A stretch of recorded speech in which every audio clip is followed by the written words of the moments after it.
So welcome everyone. I just thought I would pop on and show you how to create flip flaps that are on the outside of your memory sleeves. I'm just going to stand up to see how well you can see that. So this is in the memory sleeve, and you can create it so that your flip flaps are actually attached inside the sleeve, and then cut a slit in your memory sleeve so that the flip flap ends up on the outside. Okay, so a couple of things that you're going to need. I prefer a metal ruler, just so that when I'm using the blade, which is the other thing, is probably preferable to have, so that when I'm using that, it's not going to cut the ruler. Some sort of a mat or something that you can slip inside a sleeve, so that when you're cutting, you don't cut through the reverse side, but you can easily just use a piece of cardboard for that as well. And the other thing is, the technical term I call it is the pokey tool, the poking tool. There's a new one of these. This is the old style that has the double-ended, but anything that's going to be really nice and sharp, let me just bring that up here, and enable you, it's probably better on the other side, isn't it, to poke through nice and cleanly, and that creates a little hole at each end to just reduce the risk of splitting of the sleeve. Now, our sleeves are, if not the toughest and thickest, one of the most toughest on the market, and it's one of the reasons that I like them is that they don't split. So obviously you're going to need some flip flaps. Now these come in a pack of 12, and on this piece of card here that I'm also using as a backing board, I've written down all of the prices. They basically come in a pack of 12, and most of the packs, and not all, depending on their orientation or size, they'll come with 6 one-way. So in this pack you've got 6 that have the tab at the 4-inch side, and 6 that have the tab on the left-hand side. So you can go to the catalogue anyway on the core catalogue on page 95, and have a look at all the different sizes there. Okay, so what you need to start with is clear the deck here. So this is one of the pages that you will have seen today in or may have seen today in another video, the Jingle Joy paper. And I've actually got just a single flip flap here. I've attached it to the page underneath a journal box. Now this could have been another photo. So I've got a photo on the front, got a photo on the back, on the inside, and then I've attached this underneath. So it's really nice and clean. Now they do, once you glue them down and you rub the glue with your nail, it's almost see-through, but I like the fact that you can put them under here. It gives it a bit of added strength, and it's also, if you stuck it on the outside of your sleeve, then obviously it would be pulling the outside of the sleeve and tugging on that. Okay, so once I'm going to show you the process after you have attached this, what you do. So the first thing you're going to want to do, so this is a right-hand page, I'm sticking it on the right-hand side, and you need to put it in nice and tight, and as far as you can get it in, because this is going to hold and fix in position. Okay, so I'm going to sit down now so you can see. So I just use a marker, and you don't really want to use a permanent marker. So nice and tight in there so it's in position. And then you want to mark in the corner of where the flip flap underneath meets. So this is going to be where you're going to poke the little pokey tool through and create a little round hole, so that when we slice from there to there, that it just gives it a rounded edge, and as I said, less likely to tear. So let me have a quick look at that. Nice and tight in the corner.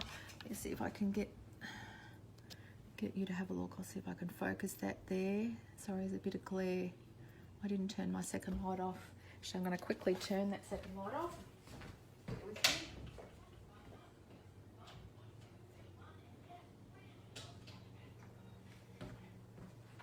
That's better, isn't it? I don't have the glare on my screen now.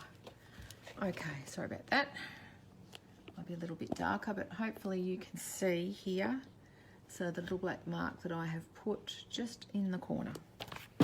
Okay, it's lots of natural light now. So now I'm going to get the tool the sharp end, and whilst it's still in the page, or you take it out if you want to, but I just poke it through, and the poking tool is sort of narrow at one end and it gets wider.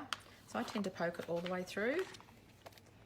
I'm also going to take that out now. Oops, put that.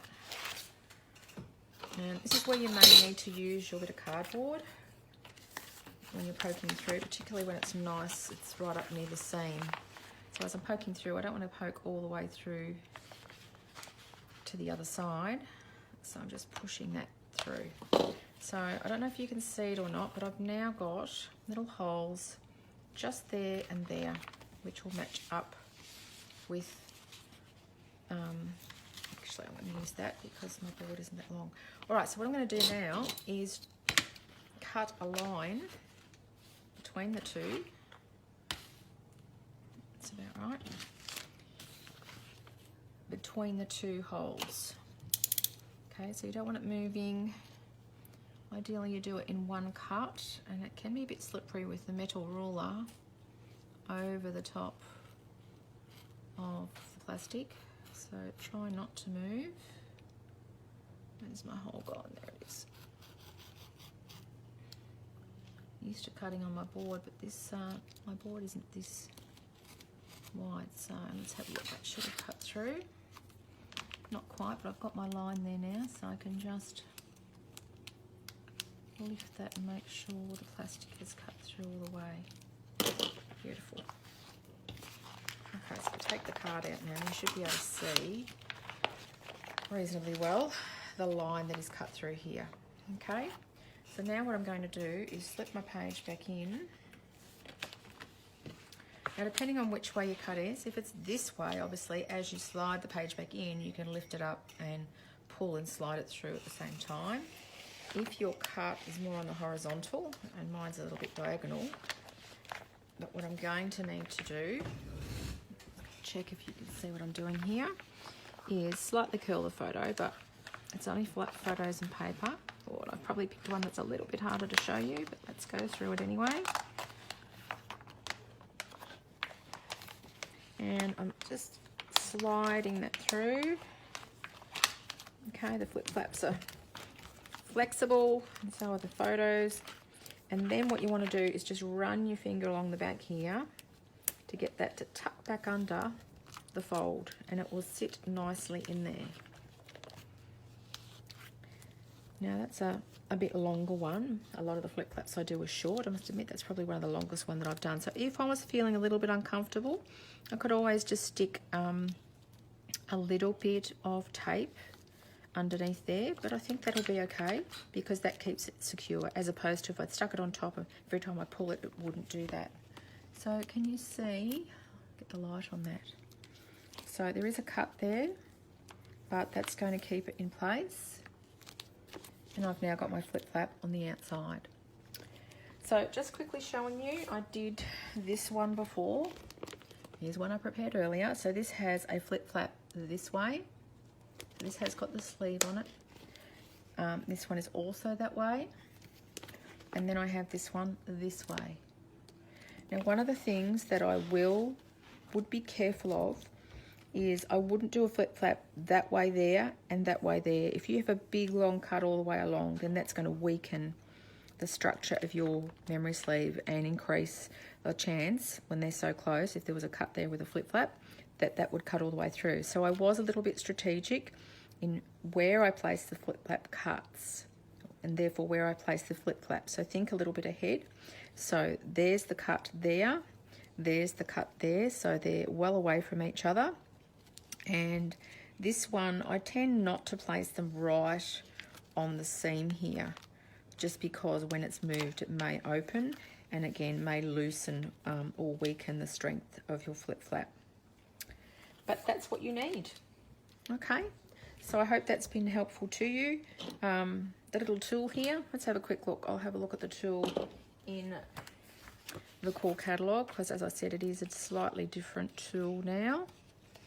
It's called, here we go, it's called the, so there's two, there's a piercing tool, but probably what you're likely to use is the dual tip stylus and embossing tool. this orange one here, which is $9. You may have something equivalent at home that you could use. That's the updated version. So I hope that's been helpful for you. And if you've got questions, feel free to post them underneath, and I'm happy to answer them for you.